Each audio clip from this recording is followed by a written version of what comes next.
of the most amazing and the most sad Christmas songs ever written, right there, Fairytale of New York. Welcome to Dulcimerica, everybody. My name is Futch. Thank you for joining me. This wonderful yet controversial Christmas song was written between 1985 and 1987 by Shane MacGowan of legendary Irish band The Pogues. Their producer at the time, Elvis Costello, made a wager with Shane saying, "I bet you guys can't write a hit Christmas song." And so MacGowan set to doing just that, and it took a long time to get it all right, but he eventually made the story about two Irish-American Broadway stars and recollecting their history together and whether or not they're going to make it. It's been censored and bleeped and words replaced over the years, but nonetheless, when the song debuted, it actually went to #2 on the UK charts, and it comes back to the top 20 list every single year, despite having been written and originally recorded in 1987, featuring vocalist Kirsty MacColl. 2 weeks ago, for whatever reason, I woke up and decided that I was going to learn this tune, memorize it, and perform it and teach it this month. I actually tabbed it out 2 years ago, and so if you go down to this link at Patreon, you will be able to get note for note the entire piece of music. It's a lot of pages to look through, so I'm not going to teach you specifically notes and chords as much as I'm going to be teaching you grips, hand placements, and little techniques I'm using to move through it. So without any further ado, here's Fairytale of New York. We start off with our bit of an intro.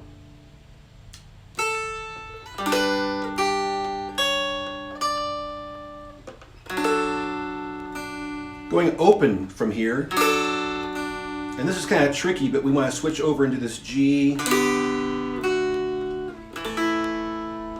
then there are a lot of partial grips here, so just kind of trust your ear in how you want to treat that. Let me do that again, and then we'll lead into our first verse.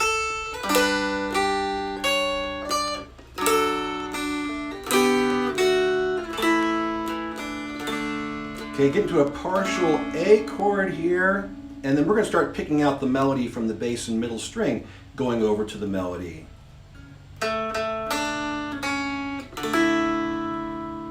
Notice I'm grabbing that E with my pinky, so I can have time still to hold on to these. It was Christmas Eve, babe. The 7th fret is going to be where you go for all your octaves that walk down. We don't go higher than the 7th fret. A lot of long range action happening here. I'm using my thumb and making the stretches.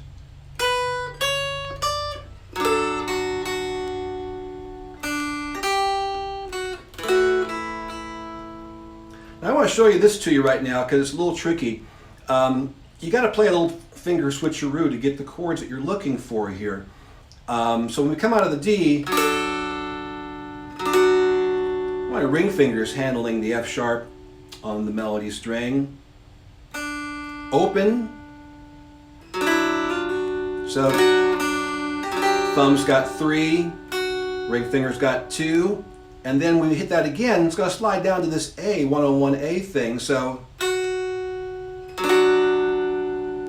I'm going to slide my fingers I use for the 101A leading in with the F sharp. And so there's a finger switcheroo that happens there. Notice when I go to the 101, I'm leaving my thumb here and using my ring finger at 1. So watch the movement that I do when I come down from here.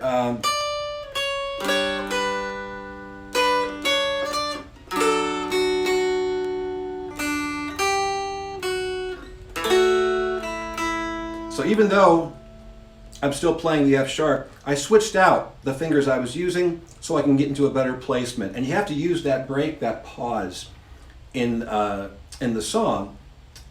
It's not really a break, but you're going to take the opportunity there to switch your fingers so that you don't lose anything and you can have that E backing things up. Okay, next part of the verse here. Oh, and here's what we want to do. hang on to the 1 bass string. Uh-oh. So let me do that again. I got to do it out of context. There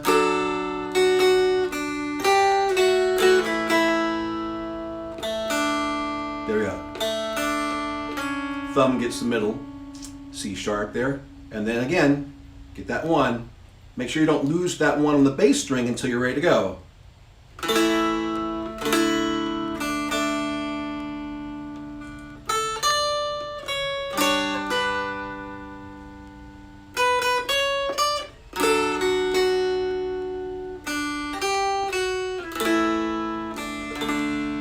Okay, first verse. Now I've notated all of this again to go perfectly in line with the lyrics, and you'll find that there are no repeats in the song because there are no areas where the lyrics are exactly the same. So if you really, really want the deep down, I do have a lyrical version of this, and if the lyrics aren't going to freak you out, email me, bingfutch@yahoo.com. I will send you the lyric version so you can see how they marry, because honestly it's a lot easier to play this tune if you can internalize not only the melody and the chords but also the lyrics and then play it exactly as it's sung. Alright, going into the second part of the verse.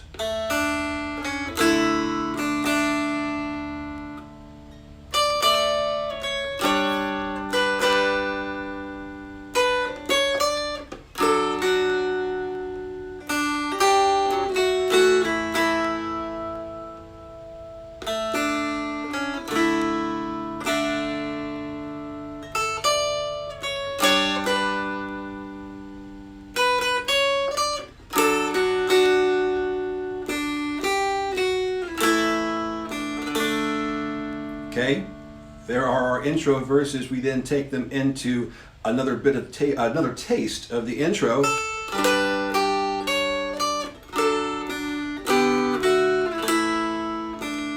And then with this downbeat, we leave our 4/4 section and we go into a 6/8 section that's very much up tempo. So here's where you just want to get your giddy up going, and I'll move through it nice and slow here.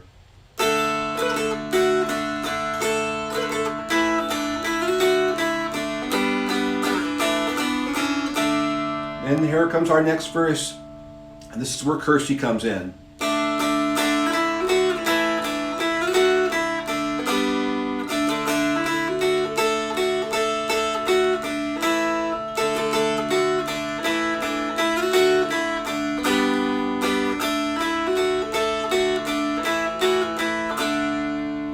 Alright, so there's the first part that she sings, and so I'm just doing 1 strum per melody note. But I do a little giddy up, sometimes a little extra 8 notes on the ends of the phrases, just to kind of keep things moving along. Now, the other thing I'm doing here is, and this isn't, it may or may not be in the tab, even though they do a lot of lines between Shane and Kirsty, man and woman, I do a lot of those on the same string. But where I can get away with it, especially where it's a quick interchange between them, I'm trying to play Shane's parts on the bass string, and then Kirsty's parts on the melody string, and then have them both on the melody string as well. And you'll hear that right on this next section here. You were handsome, you were pretty, queen of New York City. And again, this is phonetically, syllabically, right on the money. You were handsome, you were pretty.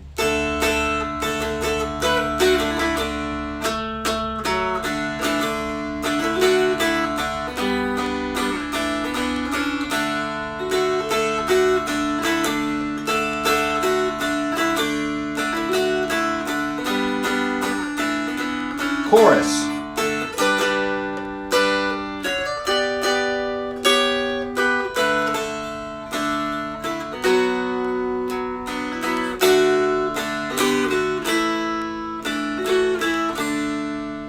All right.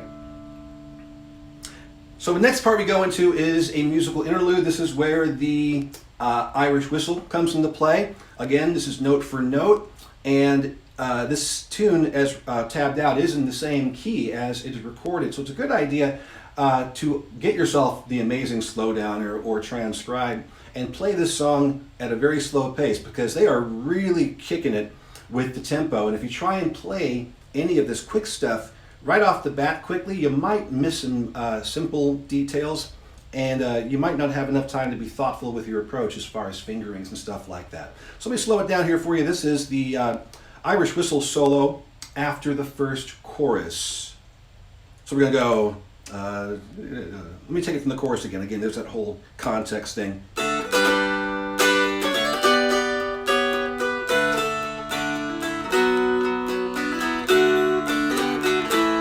Here we go.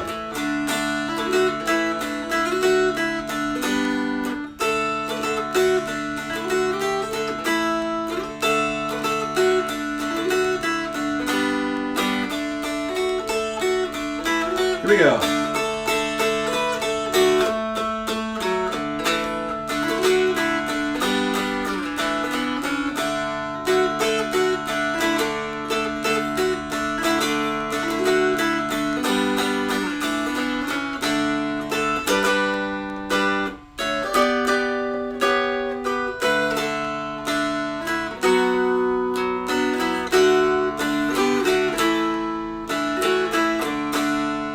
Interlude.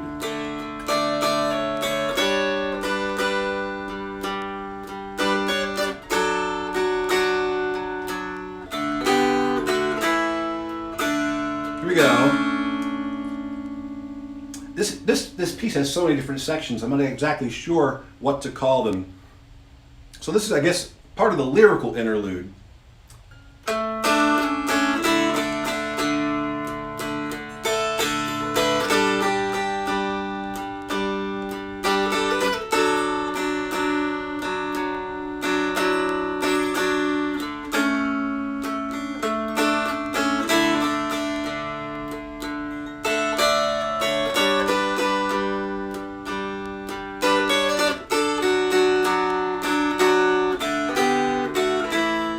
1, 2, 3, 1, 2, 3, 1, 2, 3. You'll see right there in the tablature that there is a measure of 9/8.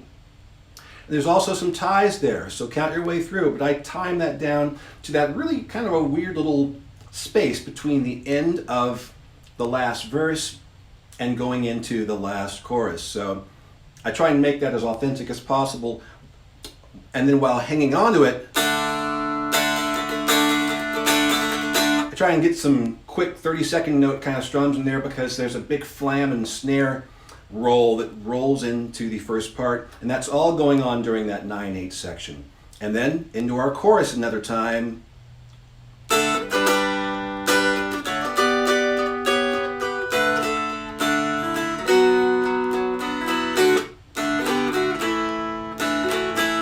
then the interlude. Now our outro.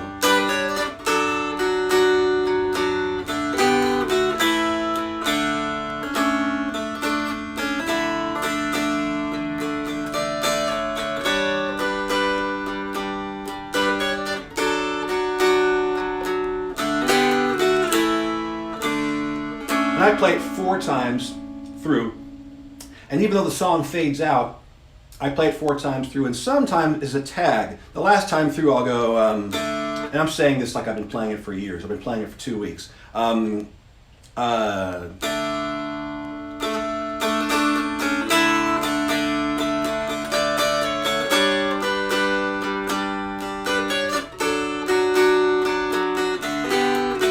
do a retard here, and then I'll do, I don't even know what to call these parts, but this part.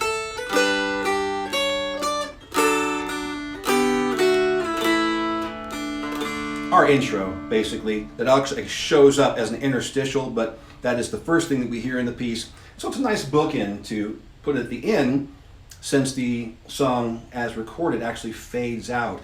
And that can be done on the mountain dulcimer, any instrument really, but to put a definitive end on it, I kind of like to come back and do that. So I'm still working on my arrangement of that and polishing it up and everything else, but that is Fairytale of New York. I love this tune. I love it because it does have hope, it does have beauty. There is a lot of love in this, and on top of that, there's just enough subversive, there's enough in there that speaks to that other nature of human beings. We're capable of great kindness and beauty, and we're also capable of being real dopes. And I think this song really captures all of it in one fell swoop, thereby making it, in many people's opinion, the perfect Christmas song. Thanks everybody for watching this 4-week episode series of Dulcimerica and the saddest Christmas songs ever written. Happy Hanukkah, Happy Kwanzaa, Merry Festivus, Merry Christmas, and a Happy New Year. We will see you next week.